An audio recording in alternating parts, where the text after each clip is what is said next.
independent of the CAD reports is the actual video. And the strength of video evidence in the legislature, well, in court as well, but in the legislature, the strength of video evidence, I can't overemphasize it.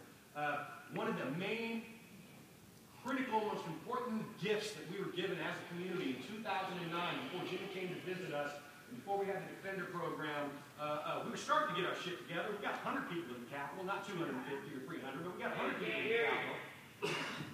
We got 100 people to the Capitol that year, not 250 or 300, but the important thing was while we were inside the state Capitol attempting to get a sponsor for a profiling bill, an individual in the parking lot who had his video camera noticed a state patrol officer crawling through the bushes, recording all the identifying information on every motorcycle in the parking lot.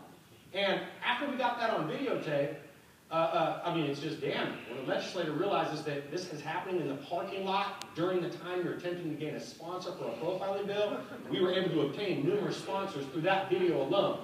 Independent of that, we were able to take this video after we were able to prove that, you know, obviously he was profiling us, there was no justification for it, and Marty wrote a letter to the chief of the State Patrol, Chief Batiste, and CC'd the governor, and requested an explanation for why a state trooper was crawling through the bushes on the one day where bikers are allowed to go to the Capitol to obtain their right space. Why was he crawling through the bushes?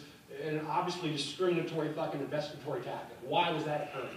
And the brilliant thing about it is it required him to answer. And when he answered, he says, well, we took the precautionary tactic because motorcycle clubs, when they gather in public, are often violent.